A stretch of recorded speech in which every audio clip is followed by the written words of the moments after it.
Hello guys, welcome sa RJ's Farm. I-update lang natin kung ano nang ginawa natin dito sa farm. So ito yun, tinanggal na natin yung mga cosmos dito. So pinalitan na lang natin sila ng mga palmeras. Kasi yung cosmos medyo mahina sila sa init. Kaya madali silang mamatay o mag-brown. Kaya ang nilagay na natin itong mga palmeras na to, medyo malakas sila sa init, kaya mas maganda silang ilagay dito. Tapos itong sunflower dito tinanggal din natin at nilipat natin doon sa kabila. Doon natin yun, nakatanim na tayo ng sunflower for Mother's Day yun. Ang ano natin, ang schedule nila Mother's Day. Then yung mga pinya natin, ayan, malalaki na sila. Tumubo silang lahat. So walang namatay. So antay lang tayo ng pagbunga nila. Tapos yung mga dwarf papaya natin, ayan, marami na rin bunga. Ito medyo marami na siyang nahihinog at nakuhanan na siya, kaya medyo tumaas na yung mga bunga niya. Ayan. Mahinog na rin uli sila. Nagdidilaw na yung gilid. Ito pa. Tsaka nga pala, inumpisahan na nating i-prune yung mga mulberry doon para sa June na season nila. Mamaya ipapakita natin yung mga na-prune na natin at saka yung sa loob ng ubasan natin. Yung mga ubas natin sinupot natin. So may mga natira pa. Kasi nagpa-pick and pay tayo nung last Saturday. And then may mga natira pa. Yun ang para sa atin na lang yun. Sinubukan natin silang isupot para hindi sila magbatik at saka kainin ng ibon. Saka ito tinanggal din na yung ano dito, yung mga bulaklak.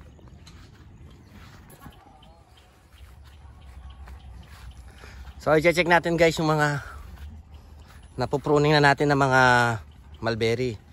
Bali 2 days na kaming nagpuprune dito. Hindi natin ma-prune ng sambagsakan kasi pag umaga 6 o'clock to 9 o'clock lang kami rito kasi sobrang init na. And then bumabalik kami ng hapon mga 4 o'clock or 4:30 or 5, ganyan. Doon na lang namin sila tinutuloy kasi sobrang init ng panahon ngayon. So ngayon nasa last line na kami, last row. So 13 to, nakaka 1, 2, 3, 4, nakaka-5 na. Siguro hanggang mamaya or bukas ng umaga tapos yung mga to. Bali ito yung pinrune natin ito para sa June. June na to, June na season. Yan. Tapos kumukuha rin tayo ng mga cuttings. May mga order tayo ng mga cuttings ng Illinois, yung Black Giant, saka yung Osterkidon. So ito yung mga na-prune natin. Tapos ito yung last season na mulberry natin na pinabungan, pinapick and pay. May mga pakonti-konti pa rin, yung mga hindi na dating nakuha. Yan. Pero ito sa atin na lang to. Tayo na nagpipig dito o gagawin natin jam. Tapos ito yung mga mulberry na tinanim natin nung 4 months ago or 5 months ago. Sinubukan na natin silang pabungahin. Ayan. Ito yung mga sinubukan natin, test prune natin. May mga nagbubunga na sila. Pero hindi natin ino-open sa public to. Kasi ito gagamitin natin sa jam. Kasi sa April 27 to 28 nasa SM Clark ang RJ Farm Food Products. So magpupud bazar ulit tayo doon. Yung mga gustong pumasyal, mag-avail ng mga products ng RJ Farm.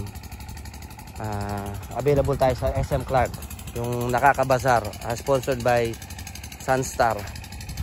So ito tayo sa maswerteng na invite. Ayan, ito yung mga ito mga mararami ka. So may mga naninira, inaayaan muna natin sila kasi pag ipoprune na natin sila lahat, doon natin aayusin. Tsaka ito yung hindi maganda sa mulberry. May mga uod dyan eh. Kasi nakatabi tayo sa may kamatisan. Bali pag nag-spray sila dyan, yung mga ano dito, yung mga naninira, lumilipat dito. Eh hindi naman natin ini-spray yung mga mulberry. So ito yung kinakain ng mga naninira.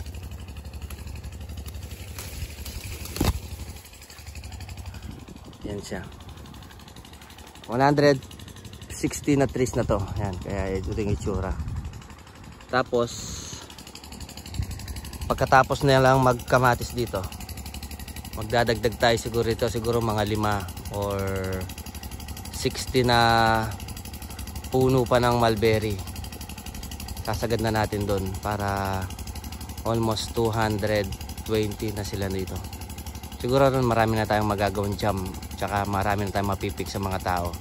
Kasi kulang pa rin yung 150 na puno ng mulberry para sa product natin, tsaka yung sa mga magpipick and pay dito.